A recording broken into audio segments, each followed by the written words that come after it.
Este é o Poder Público, a semana em debate pela secção de política do Público.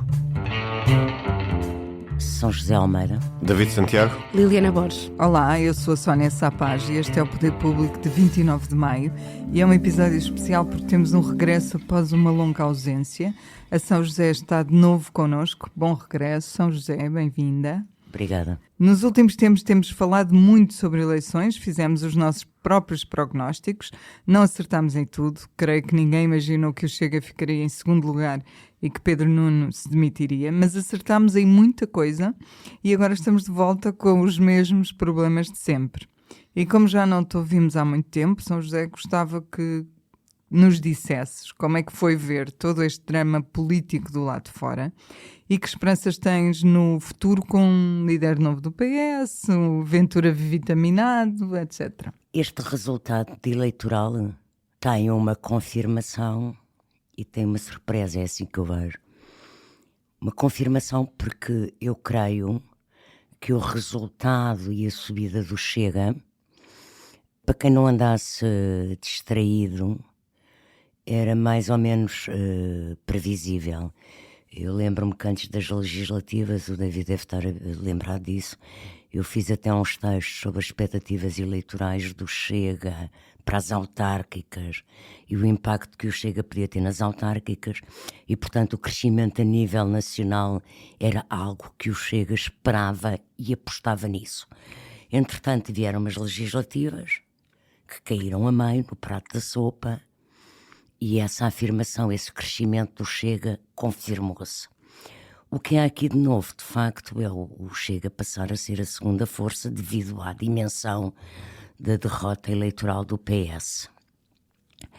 O que é que isto traz de novo?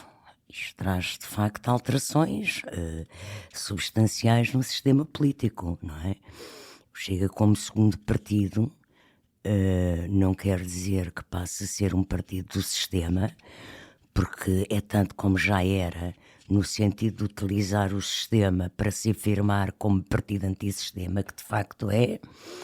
O Chega tem o objetivo de ter o poder, de ser governo e de levar André Ventura a primeiro-ministro, que é um movimento que se insere naquilo que é um movimento europeu e internacional de partidos populistas de direita radical, e que estão na origem daquilo que hoje se chama as democracias iliberais, portanto, na luta e afirmação contra o que é a democracia liberal, que é a democracia como nós a conhecemos hoje, assim, para simplificar e encurtar. sim, porque é um contrassenso, democracia e liberal, ou é democracia, Sim, mas vulgarizou-se esse contrassenso, é liberal, verdade. mas pronto, se olhares para o Orban, por exemplo, é talvez o exemplo mais conhecido na Europa, embora não seja o único.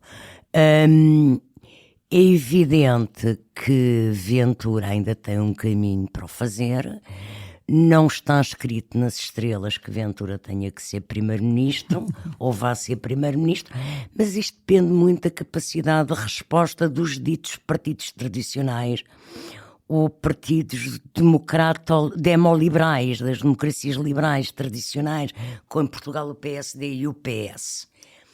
O PS neste momento está numa situação inédita, vai estrear-se como terceira força parlamentar, está a viver uma situação peculiar que eu percebo que vamos falar a seguir, portanto não vou agora desenvolver, e a situação está de facto nas mãos de Luís Montenegro e do PSD, cujo silêncio desde a noite das eleições eu reputo como um sinal de grande bom senso.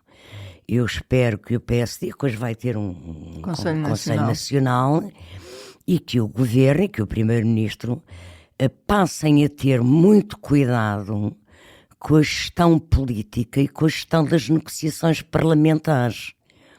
Porque não basta só estar em gestão de turno. Ou seja, não basta só estar no governo e ir gerindo expectativas eleitorais para ganhar eleições, que foi o que Montenegro fez no último ano, o que também não podia ter feito se calhar muito mais, não estou a discutir isso nem a criticar. Mas a partir de agora, de facto, o jogo já não é feijões. E o que está em causa obriga a que, embora tenha uma base parlamentar bastante frágil, dependa de maiorias parlamentares, de acordos parlamentares, Montenegro vai ter que ter uma peculiar atenção a como é que vai conseguir fazer de facto mudanças que surjam à população como passos em frente, como melhorias do seu dia-a-dia. Porque senão, assim como o PS deu agora um trambolhão, o PSD pode dar o trambolhão a seguir e Ventura ser de facto eleito primeiro-ministro. David, a São José já falou um bocadinho sobre uma coisa que eu queria falar Peço contigo, desculpa. que é, Se me ontem de facto desligo. foram finalmente apurados os votos da imigração e o PSD e o Chega dividiram irmamente os 4 deputados desses 2 círculos. Isso confirmou Ventura como legítimo líder da oposição, não é? E o que é que muda, não é? O que muda a partir daqui? Em que aspectos? Ou se fica tudo na mesma, no sentido em que as negociações podem ser iguais a 2024? Eu acho que em termos de aritmética parlamentar, eu percebo o que a São José diz e concordo, obviamente, que agora terá que haver uma maior sensibilidade de Montenegro para gerir as negociações parlamentares, até para não dar aqui mais espaço para o Chega a medrar, mas a verdade é que isso também foi a preocupação central de Luís Montenegro, e eu concordo também com a São José nesse ponto, que é, de facto, o Montenegro governou aqui com uma expectativa eleitoral que ele imaginava que poderia surgir a qualquer momento, que surgiu. Eu continuo a achar que há 2 responsáveis por estas eleições, Montenegro e Pedro Nuno Santos. Eu divido mais ou menos, não vou estar aqui a dizer quem é que tem 51 e 49, mas acho que são os 2 responsáveis e não, portanto, nem sequer atribuo apenas a responsabilidade a Luís Montenegro, mas acho que ele governou com essa expectativa. E ao governar com essa expectativa, tentou, por um lado, medidas que também tivessem apoio social e tração social, mas por outro lado também foi tentando ocupar o espaço do Chega em matérias de imigração e securitárias, sobretudo. Mas não só, lembramos-nos daquilo que ele disse no Congresso recordem-me quando é que foi o Congresso, final do ano, foi outubro, novembro, em Braga. enquanto ele anuncia aquela questão da revisão da disciplina cidadania e tudo mais. Portanto, isso também vai muito ao encontro daquilo que é o eleitorado, algum do eleitorado do Chega, porque o eleitorado do Chega... Nesse caso ele estaria a responder ao CDS, mas ao mesmo tempo apanhava a Sim, mas franja. ele mais do que está a responder ao CDS, que ele não tem assim tanto interesse de corresponder ao CDS, acho que ele tinha sobretudo o interesse de tentar entrar aqui em eleitorados, obviamente que não, há várias componentes de eleitorado do Chega. No discurso de ontem à noite voltou a falar nas questões de género como Exatamente. um dos temas que empolga. Exatamente. Sim, aqui o anti-wokeismo, se quisermos aqui a reação ao wokeismo, que é uma marca muito forte do discurso do Chega e que nós sabemos como que se as questões dos direitos de género fossem wokeismo, mas pronto. Sim, não estou não estou equipado, estou a dizer o que é isto, ele faz essa amálgama de facto, pronto, mas só para não me perder, eu acho que nesse sentido as coisas vão funcionar mais ou menos da mesma maneira. Ele terá que aprovar umas coisas com o PS, terá que aprovar outras com o Chega.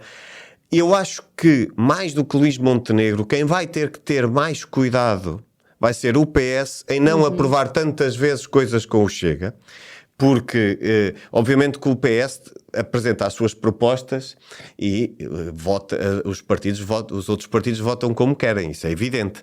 Mas pronto, certo, mas o PS, se calhar, há certas propostas que se calhar vai ter que pensar 2 vezes antes de as apresentar, porque sabe que vai haver uma maioria, a chamada maioria negativa com o Chega, para votar à revelia do governo, e depois com isso cola o PS ao Chega e isso desfavorece o PS e não desfavorece o Chega, como já se viu. Mas tu, em cenário algum, vês a possibilidade de PS e PSD se entenderem para temas centrais? Não, vão-se entender em temas centrais, disso não tenho dúvidas. Haver uma espécie de acordo tácito. Aliás, desculpa interromper, mas Zé Luís Carneiro ontem na RTP já dava a entender até que ele já dizia deve isso aprovar antes disto.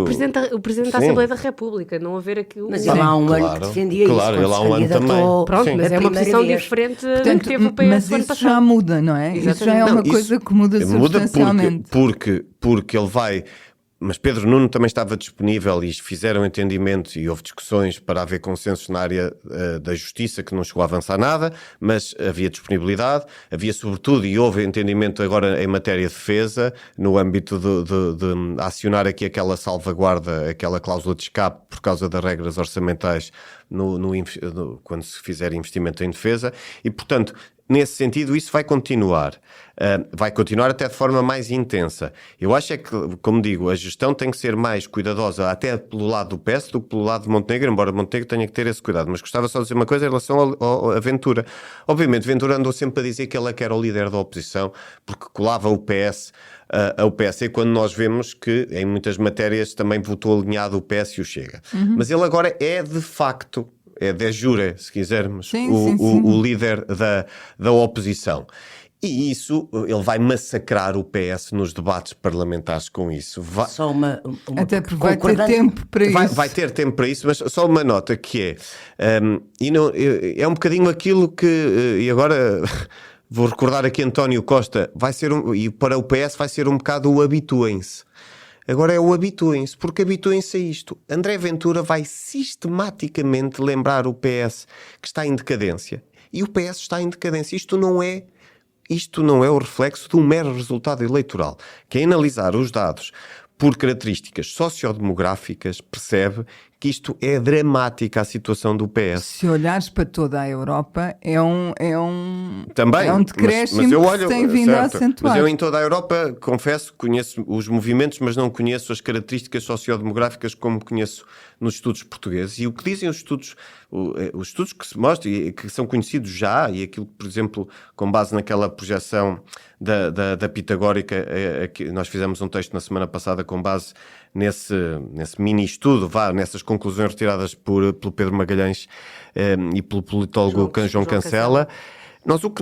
Isso já se verificava nas sondagens que nós publicámos antes das eleições. Eu sei que estou a alongar, mas termino já. Mas é dizer, o PS perdeu tração nos seus segmentos principais e, sobretudo, já não existe naqueles que são os segmentos mais dinâmicos da sociedade. Em particular nos professores, provavelmente. Não, e sobretudo nos professores, claro, ou seja, naquilo que é o eleitorado com maior nível de escolaridade, o PS alienou por completo. O PS era muito forte no eleitorado com menor escolaridade, mas o Chega afirmou-se nessa área. No eleitorado idoso, o PS é onde ainda consegue ter alguma força, mas cada vez menor. E o PSD comeu E o ali. PSD foi buscar, o próprio Chega terá ido buscar, porque há muito ressentimento também de idosos, sobretudo no interior, e é uma lapaliçada que eu vou dizer, mas à medida que os idosos vão morrendo, o PS vai perdendo força aí. Portanto, isto também é progressivo. É um bocadinho como aquele problema que nós já conhecíamos no eleitorado do PCP. Mas o país envelhece, mais força perde o PS. Exatamente. Deixa-me só fazer uma pequena chamada de atenção, porque eu tenho ouvido muito essa expressão e o próprio Ventura tem embarcado e engalanado nisso. Ventura não é o líder da oposição. O Chega é o maior partido da oposição. Ventura é o líder do maior partido da oposição. E o estatuto é de maior partido e de líder de maior partido, mesmo na lei. Mas, São José, porque há... Não, porque... É o líder da oposição. É a mesma coisa. É a mesma coisa. Não, porque há uma oposição à direita do PSD e há uma oposição à esquerda. Já havia antes também, no ano Já passado havia. também. Não, sim. é isso. O PS, ao serem os três partidos médios, não podemos pensar que o Chega lidera uma oposição que é a oposição à esquerda do PSD, que é do PS. Lidera por uma coisa. Só uma coisa, e também vou dizer, ainda é mais líder da oposição agora do que foi o PS, porque não tem a necessidade de fazer entendimentos com o PSD como tinha o PS e, sobretudo, como vai ter o PS agora. O que vai fazer que ainda cole mais o discurso, De ou nós seja, é que somos a verdadeira oposição. eles vejam como se entendem para fazer sim, isto e mas aquilo isso e nós é que lideramos a oposição Isso é o à discurso- governação. Isso Eles- é o discurso dele. E Não na estou a dizer prática, que ao não, nível da e na nossa prática é o que vai análise. acontecer. Calma aí, mas o que o David estava a dizer era justamente que o discurso dele já tinha sido esse e, portanto, agora Sim, ia ainda vai- aumentar. ainda se vai Vamos colocar mais avançar, com- vamos com avançar. mais. Liliana, Eu também quero-te tinha coisas ouvir a dizer, também. mas não vou, vou continuar sobre este assunto, embora concordo com o que o David estava a dizer, porque é o tal habituem-se. Por mais que nós não queiramos ver que a posição de André Ventura é ser o líder da oposição, ele é o líder da oposição neste momento. Vamos Pronto, avançar. diz-me. Quero-te ouvir sobre o futuro governo, que já é para a frente, já não é para trás. Temos estado a falar muito para trás. Já não demorará muito a ser empossado. Esperas uma grande mudança de figurino? Achas que há razões para fazer acertos? Há notícias sobre isso hoje, já na imprensa? O que é que achas? Não sobre espero isso? por uma razão. Luís Montenegro procurou validar-se a si próprio enquanto Primeiro-Ministro, sujeitando o país a eleições, e procurou validar também o seu governo, colocando vários ministros como cabeças de lista dos respectivos ciclos pelos quais estavam a correr. E tirando Castro Almeida, que perdeu em Porto Alegre, não conseguiu ser eleito, embora isso não seja requisito para ser, obviamente, convidado para integrar o governo, parece-me que Luís Montenegro não irá haver aqui uma legitimação, digamos assim, por parte dos portugueses e dos eleitores para as figuras que ele já tinha escolhido. Portanto, não antevejo grandes alterações. Admito que possa haver aqui e acolá, mas muitos dos ex-ministros que estiveram na campanha, estiveram na rua e acho que, não sei se Não os aqui deixou concordam, cair. mas não os deixou cair, precisamente. Portanto, eu lembro-me quando... Pelo contrário, ele quis valorizá-los. Precisamente. Mais do que não os deixar cair, ele quis valorizá-los. E ao conseguir os resultados que conseguiu, acho que acaba por considerar que estão validados e que é... E mesmo Castro Almeida não fica necessariamente fragilizado, Exato, é isso. porque já era difícil me eleger em Porto Alegre. Tal Também como não tinha elegeram eleito, não passado. exatamente, em 2024. Portanto, colocá-lo ali também já se era consciente desse Há risco. pelo menos uma remodelação prevista que é Pedro Duarte, candidato às essa é autarquias. garantida. Ele já não concorreu com... Essa é garantida. Mas nem só de legislativas viveu esta semana política, também vive das presidenciais, porque hoje é o dia em que Gouveia Mel apresenta a candidatura, que era o segredo mais mal guardado do país. O PST também marcou um Conselho Nacional para esta noite para decidir quem é que vai indicar como candidato a apoiar. Não é o candidato do partido, mas é o que o partido sugere. Pergunto-te o seguinte, São José, o que é que um novo líder do PS traz de novo a esta discussão no interior do partido? Vai ter implicações na escolha do candidato a apoiar pelo PS? Acreditas que esta nova liderança vai destruir trabalho que já foi feito por algum pré-candidato? Estás a falar em relação às presidenciais só? Sim, só presidenciais. Eu creio que não. Creio que... Aliás, nós hoje trazemos uma notícia da Ana Sá Lopes de que o Vitorino já falou com o José Luís Carneiro, António Vitorino, e continua a ponderar a sua candidatura, assim como António José Seguro ainda não decidiu se é ou não candidato. Achas que o Carneiro não se vai meter nisso e vai... Eu creio que não, até porque José Luís Carneiro foi da direção do Seguro, foi próximo de António José Seguro, é amigo de António José Seguro, mas Carneiro desde então fez uma grande evolução, fez um longo caminho e portanto não... Passou de segurista a costista. Pois... Logo, para começar. Portanto não creio que vá privilegiar... Eu creio até que ele não está em condições neste momento de o fazer, não é? Mas o que eu acho é que o PS não tem condições neste momento para ter 2 candidatos. Seria mortal. Não tem, mas Mortal. eu acho que não passa pelo PS e pelo líder que vier a ser eleito no PS essa decisão. Não passa seguramente, mas quem for candidato tem de pensar nisso. Sim, irá apoiar um, O quanto- seguramente. Pode é? não, hoje Correio de Campos, só um pormenor, Correio de Campos hoje escreve no Público precisamente a defender que o PS não deve apoiar ninguém até para não sofrer nenhuma derrota. Eu não estou a dizer isso, eu estou a dizer é que 2 figuras do PS, eu sei. se avançarem, têm de ponderar isso, É isso, muito bem, mas porque isso prejudica Mas o a São José partido. disse que terá que Sim. apoiar um, até podem apoiar um para evitar perder. Terá que apoiar um na sequência toque do de que era Midas a ao posição contrário. de Pedro Nuno Santos. Pois. Contra a de Costa, é evidente que ele pode regressar ao padrão Costa, que é não apoiar nenhum e deixar correr. Exato. Mas eu acho que essa vai ser a menor das preocupações de José Luís Carneiro neste momento. Francamente, eu não quero estar a ocupar muito tempo, até porque isso seria uma longa... Tem Não é uma autárquicas questão pela fácil frente. de resumir, mas José Luís Carneiro herda o PS numa situação tal, por razões múltiplas e por razões até internacionais, não vale a pena, não é centrar, se calhar a responsabilidade menor até é de Pedro Nuno Santos, mas embora tenha as suas responsabilidades, como é óbvio, Mas quando diz que é menor, já agora só uma curiosidade. Então a maior é a de António Costa. não é de António Costa, é até um ar do tempo. Não é Ok. a questão só de António Costa, embora António Costa e a sua proposta, que vem desde o tempo do Guterres, esteja esgotada e tenha esgotado até durante o próprio último governo de António Costa. Mas isto é uma questão muito complexa eu custa-me também ver demonizar percebo. Sim. o Pedro Nuno Santos como se tivesse feito tudo mal, fez vários disparates, mas ele não é só por causa dele que esta derrota aconteceu. Mas José Luís Carneiro tem uma tarefa tão complexa para liderar no PS. O PS precisa de fazer uma tão grande transformação que não é uma mera reflexão que se faz em 6 meses ou um ano. Que não é uma reflexão isolada, tem que ser com outros partidos sociais-democratas europeus, que não é meramente de comunicação, como eu já ouvi, não é saber passar uma mensagem, saber ter redes sociais, não é nada disso.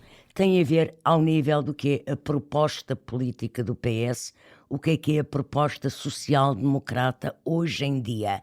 Não é pôr em causa o Estado redistributivo, não é pôr em causa o modelo social europeu ou o Estado social, não é pôr em causa o combate às desigualdades, mas há que repensar a proposta política do PS, porque aqui existiu o que vem desde o Guterres, desde a terceira via, a nível europeu também. Os partidos socialistas e sociais-democratas nunca estão sozinhos, estão inseridos num movimento internacional. Ficou Essa reduzida aos proposta 58 deputados, não é? faliu logo com o António Costa. Muitas das dificuldades de António Costa na governação, a partir de certa altura, não é só a dos casos e casinhos. Tem a ver com as próprias faltas de soluções para exigências e para as necessidades da população que a social-democracia oferecia. Apesar de tudo, ganhou com maioria absoluta. Sim, enfim. está bem, ganhou, mas depois... Pode dizer, não foi o PS, foi Costa, como disse Marcelo. Sim.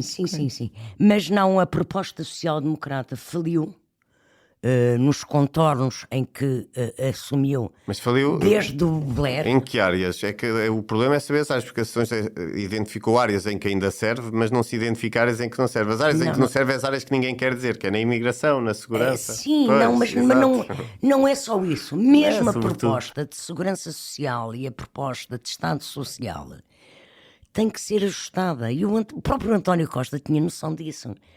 O António Costa tinha em movimento uma coisa que estava a ser estudada no Ministério da Segurança Social, que era uma reforma do que eram as prestações sociais, que era uma forma de assistencialismo quase, numa prestação única. Isso nunca desenvolveu, isso nunca avançou. É esse tipo de decisões e de estudos e de propostas que têm que deixar de ficar lá na gaveta. Isto também diz respeito a Luís Montenegro, porque de certa forma o PSD também tem uma proposta social-democrata que tem que ser, que tem que avançar, que tem que mudar. Eu quando digo avançar não quer dizer no sentido do crescimento económico ou do progresso, não é isso. Tem que ser adaptado ao que são as necessidades da sociedade de hoje e as preocupações das pessoas. Liliana, eu queria aproveitar que te tenho aqui e que tu estiveste anteontem na contagem de votos dos imigrantes, acompanhaste, estiveste lá. Até que ponto é que quem estava lá no terreno percebeu o que é que ia acontecer? Foi muito fácil. Começou a perceber-se porque, aliás, eu confesso, feito este preâmbulo, eu achava que o Chega ia conseguir eleger mais do que 2 deputados. E foi por Ok. pouco. Exato. Por muito pouco. Porque a verdade é que quando começaram a ser publicados os Na primeiros segunda-feira editais... era dado quase como garantido que ele elegia 3. Pois, Mas ainda e não lá havia dentro, contagem. sim. Na segunda não, Na terça. no primeiro dia da contagem. Na Pois é, Na terça. nesse dia em que eu lá estava, precisamente. Para já foi engraçado porque se via muitos socialistas nervosos de um lado para o outro entre as mesas porque percebiam o que é que estava a acontecer. E aquilo são E muitas mesas. eram não é? 150 mesas, 110 correspondentes a círculos da Europa e as outras 40 correspondentes a círculos fora da Europa. E foram esses que começaram a ser... Por questões Eram de mais dimensão, pequenos. a começar a ser conhecidos os primeiros editais. E eu já escrevi isto na reportagem que nós fizemos. O processo é bastante tecnológico, é impressionante até, porque há 4 computadores por mesa, as cartas são registadas através de uma leitura de códigos de barras, portanto, tudo aquilo está situado em 2025 e depois o processo é bastante anacrónico, porque além da questão da dimensão dos votos do Chega, há a questão da dimensão de votos anulados, mas isso é outra discussão. E dizia eu que, à medida que os primeiros editais foram sendo publicados, via-se que, além do número expressivo de votos anulados, a diferença de votos do Chega para o segundo partido mais votado, na maioria dos casos a Aliança Democrática, não era de 50 votos, era de 400, 200, 300, portanto era um número bastante expressivo. A verdade é que só não concretizaram, depois tem a ver com a dispersão de votos e não ter conseguido eleger mais um. Mas a diferença era muito grande contrariamente ao que eu já ouvi algumas pessoas dizer de que nas autárquicas a pista é outra, eu acho que esta diferença grande e esta inversão vai ser reproduzida nas próximas eleições. Mas a pista é outra, eu também acho. Eu não tenho... Mas pronto, isto para dizer que de facto a diferença é bastante impressionante e embora no concreto e o PS tenha uma diferença já não sei de quanto, mas teve mais votos, é o partido mais votado, é o segundo partido mais votado, embora seja o terceiro partido com mais deputados. A verdade é que as diferenças são gigantes e eu acho que isto também nos obriga a pensar precisamente na conversa que temos estado aqui a ter, como é que os partidos tradicionais estão a falhar para que depois este voto de protesto seja tão expressivo. Em 6 anos, já não é só voto de protesto, em 6 anos crescesse tanto. David, eu guardei-te para o fim porque queria falar sobre um assunto que não tinha nada a ver com isto e que sei que te é caro, que tu costumas trabalhá-lo. Ontem a manchete do Público dizia que 3/4 dos portugueses que responderam ao inquérito defendem que se realize um novo referendo à regionalização. A pergunta é muito simples. Alguma vez vamos ter regionalização em Portugal? Eu não sei, eu acho que isto anda há muito tempo. Assim, o dia em que os partidos, sobretudo o PS e o PSD, queiram de facto corresponder àquilo que são as vontades e as expectativas das pessoas, teremos o referendo. Este estudo é um estudo com amostras feitas ao nível regional, ou seja, ao abrigo das NUT 2, e portanto são amostras em cada uma das regiões das NUTs, e portanto dá uma amostra que permite fazer vários cruzamento de análise, e é um estudo que eu recomendo que seja lido, porque é muito interessante. E é importante não ser feito em Lisboa e Porto, não é? Não, é muito importante. Sim, e a questão... No Porto até podia ser, para a questão que convém não ser feita em Lisboa.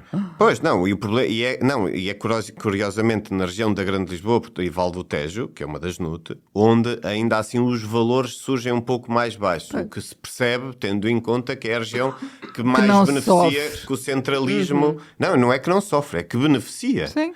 Sobretudo deste centralismo completamente anacrónico e absurdo em que o país continua a viver e em que continuamos a vetar as pessoas de que aquela ideia de que somos um país uniforme, com a mesma língua, que não sei quem, não faz... Isso é uma conversa, é ignorar completamente as virtualidades do princípio da subsidiariedade e, portanto, eu refuto completamente esse tipo de discurso. Bom, onde eu queria chegar é, este estudo não mostra que as pessoas são a favor da regionalização, nem sequer há essa pergunta. As pessoas são a favor, 3/4 defendem que deve ser discutido, e 3/4 também, num caso é 71% e no outro 75%, portanto estamos sempre a falar aqui na casa dos 3 em cada 4 pessoas inquiridas, que defendem que deve ser discutido, e a ser discutido deve ser, depois de discutido deve ser... Querem quem é que deve decidir? pronunciar-se. Quem é que deve decidir, e eles consideram que deve ser as pessoas, eles próprios, as pessoas, e não a Assembleia da República ou o Governo ou outra entidade. Nós lembramos que António Costa prometeu com Marcelo Rebelo de Sousa no final de 21, se não me engano, no Congresso da ANMP, a realização do referendo em 24. Até 24. Depois foi sendo adiado, foi sendo posto na gaveta, sendo que quando Montenegro assumiu no verão de 22 a presidência do PSD, disse logo que não haveria condições para um referendo pelo menos até 2026. Ora, nós agora percebemos que esperemos que haja aqui um novo ímpeto a este movimento por uma coisa, porque de facto aquilo que disse Montenegro, que continuará como primeiro-ministro no próximo ano, foi que até 26 não havia condições, portanto veremos se haverá condições depois disso. Nós sabemos que Pedro Nuno Santos, e na altura por acaso até fui eu que dei essa notícia, no final de 23, quando assumiu a liderança do PS, assumia a vontade de recuperar essa intenção de realização desse referendo. E portanto aqui tudo tem a ver com corresponder à expectativa das pessoas. O que é mais interessante, e isto deve ser feito no âmbito da reflexão do PS. O PS, nós devemos lembrar que caiu em cima do Presidente da Câmara de Loures e da Presidente da Câmara de...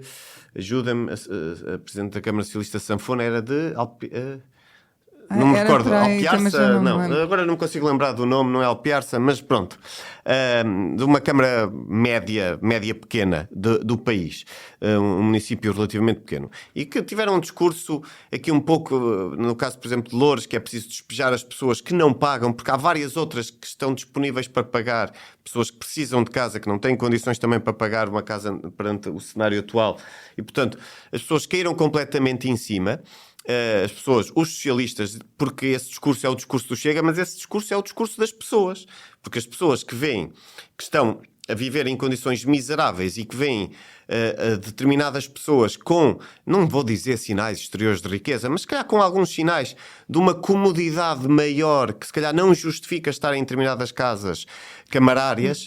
Mas estás a afastar-te um bocadinho do tema. Não estou, e vou lá chegar, parece, não tenho muito tempo, mas vou ser rápido, que é, esse tipo de preocupação é o tipo de preocupação que quem é que pode resolver? É o Estado Central, não é? São as autarquias. É preciso as autarquias conseguirem resolver. E porquê é que as autarquias e os autarcas socialistas estão dispostos a ir contra aquilo que são as diretrizes nacionais?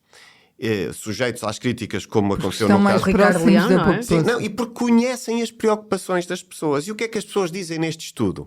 É que confiam mais nos municípios, nas juntas de freguesia. Nas juntas de freguesia primeiro, ou seja, é sempre o elemento de proximidade. Por isso Claro. é que eu fui aqui a favor da desagregação de freguesias. E este estudo veio um bocadinho aqui dar-me algum alento, porque de facto as pessoas confiam mais na junta de freguesia, depois confiam mais no município, confiam nas CCDRs, embora ainda haja muito desconhecimento sobre o que é que são as CCDRs, querem que as CCDRs sejam eleitas por sufrágio direto.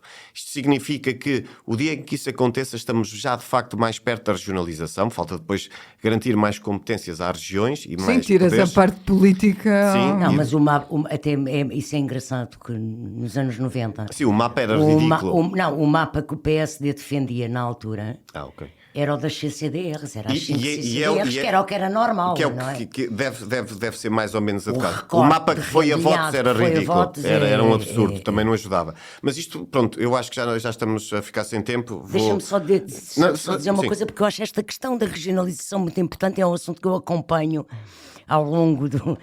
estava na Assembleia, fiz a sessão de aprovação daquele mapa, que acabou às tantas da manhã, e eu recordo que António Costa não avançou com a regionalização quando foi Primeiro-Ministro, porque o Presidente da República era Marcelo Rebelo de Sousa. Marcelo Rebelo de Sousa, como líder do PSD, liderou a campanha do não à regionalização. Certo.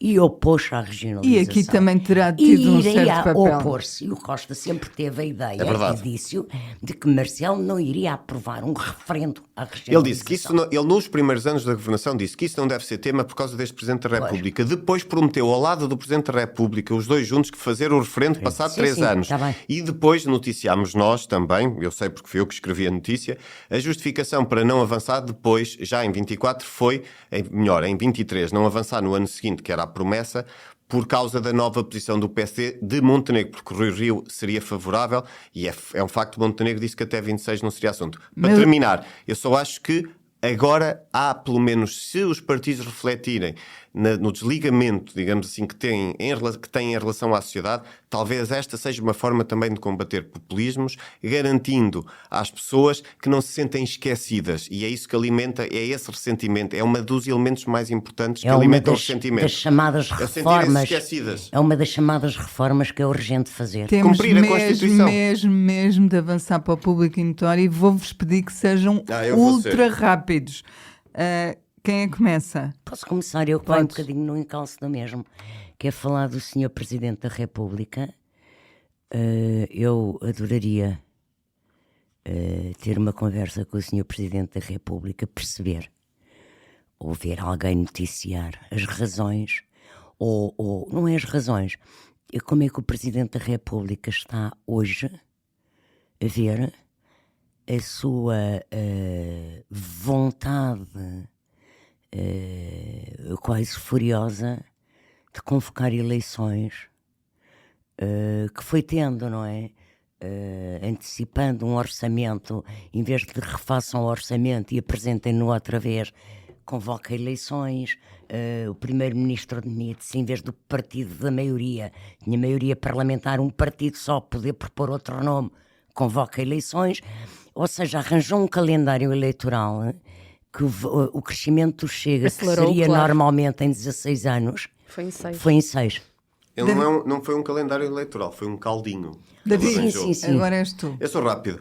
A propósito do PS, o PS está em reflexão, toda a gente diz que tem que fazer uma reflexão longa, profunda, é muito interessante perceber que a reflexão só chega quando estão na modo baixo. Lembrar que Pedro Delgado Alves foi trucidado quando defendeu uma reflexão a propósito do socratismo, uma reflexão que o PS nunca fez e que agora vem toda a gente dizer que é preciso ser feita apenas pelo mau resultado eleitoral, pela hecatombe eleitoral. Isso mostra que não há uma vontade real de fazer uma reflexão. Essa reflexão é para dizer que nós vamos refletir quando, na verdade, já tem um novo líder, não se fez reflexão nenhuma. A reflexão terá que ser feita já pelo novo líder, veremos se a farão, mas para a fazerem têm que, pelo menos, de uma vez por todas, perceber o que é que querem enquanto partido. Enquanto não definirem o que é que querem enquanto partido, vamos andar aqui sempre a saltitar entre costistas, seguristas. Se tudo correr bem a Montenegro, tem 4 anos para isso. Mas vamos ver. Liliana. Bom, eu vou ser rápida. Subscrevo muito aquilo que aqui foi dito e em relação aos erros do PS e à falta de contacto com as pessoas. Eu queria trazer a crónica da Carmen Gracia, que escreve no Público esta semana e que fala do flop que foi o programa da Creche Feliz, que foi um programa, para quem não conhece, alargou a gratuitidade das vagas das creches às crianças sem oferecer um aumento da oferta. E porquê é que eu trago isto aqui? Porque ela partilhou a crónica no Twitter, que é uma bolha, eu sei que é uma bolha, mas muitas das reações do PS, de socialistas que eu vi, foi: este problema sempre existiu, a nossa ideia foi espetacular, vocês é que não sabem reconhecer, vocês são os burros, são os privilegiados, e aqui está explicado porque é que o PS continua a perder o contacto com as pessoas, porque não consegue perceber no que é que falhou, o que é que está mal e o que é que tem de melhorar, e continua num pedestal de quem frequenta os jardins da Gulbenkian, mas não percebe nem conhece minimamente o país. A mim, resta-me despedir-me e fazer votos de que na próxima semana apareçam por cá. Até quinta. O público fica no ouvido.